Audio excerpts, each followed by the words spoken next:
Les vacances d'été en Italie sont si longues qu'on pourrait oublier comment écrire son prénom. Ce dicton national fait référence aux 3 mois de vacances qu'ont les élèves italiens. Et ce n'est pas la seule particularité qu'ont noté les professionnels senonaises des écoles maternelles Louis Pergaud et Anatole France, partis à Turin en avril 2025. Cet épisode de Chronique européenne revient sur un temps d'immersion riche, vécu par 2 directrices, 2 enseignantes et une éducatrice de jeunes enfants au sein de l'école Istituto Comprensivo Baricco, qui accueille notamment des enfants de 3 à 5 ans. Une des principales thématiques que vous souhaitiez aborder avec les professionnels italiens était le lien entre innovation pédagogique et formation. Alors, c'était intéressant de voir le type de formation des enseignants, puisqu'en fait, ils se portent volontaires sur des sujets qui les intéressent, qu'ils veulent mettre en place avec les enfants. Et donc, ils demandent des formations spécifiques. Donc, un enseignant est envoyé former. Ensuite, il y a un budget qui est accordé pour la venue de matériel. Et tout est pris en charge par le ministère. Donc, on a vu donc, dans l'école, par exemple, une imprimante 3D, du matériel d'enregistrement, des TBI. Et ensuite, le professeur qui a été formé devient lui-même le référent et le formateur de ses collègues. Marie-Émilie, est-ce que vous pouvez nous donner un exemple ? Par exemple, à l'école Robin Hood, il y a une collègue maîtresse qui a été formée aux nouvelles technologies et elle nous a montré une vidéo en stop motion qu'elle a complètement créée avec les élèves.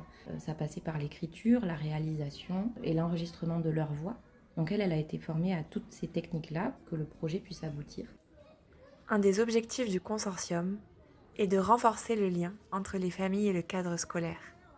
Qu'est-ce que vous avez pu observer concernant l'implication des parents italiens dans l'école ? Nous avons visité 3 écoles et nous avons constaté dans chacune d'entre elles que les parents intervenaient de façon régulière. Des parents ont mené des séances de lecture dans leur langue maternelle. Ce sont des histoires qui avaient déjà été étudiées avec l'enseignante en langue italienne.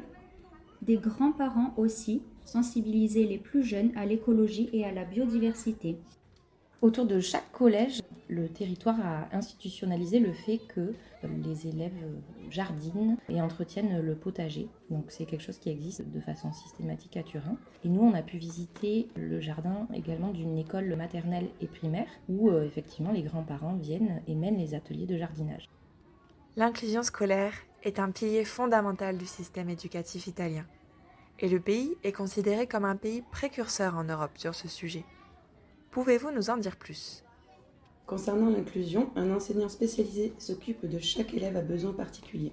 L'emploi du temps est organisé de manière à ce qu'il y ait une enseignante le matin et une enseignante l'après-midi, et elles sont ensemble durant la pause méridienne. À l'image de la Turquie ou de la Suède, l'instruction n'est obligatoire qu'à 6 ans. De ce fait, les enjeux ne sont pas les mêmes. Chaque classe dans les écoles visitées a une couleur attribuée. Enseignantes et élèves sont identifiés par la tenue vestimentaire, blouse ou t-shirt à la couleur de leur classe.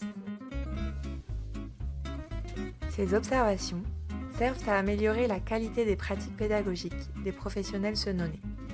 De plus, ces mobilités entrent dans le cadre de l'accréditation scolaire en consortium portée par la ville de Senon.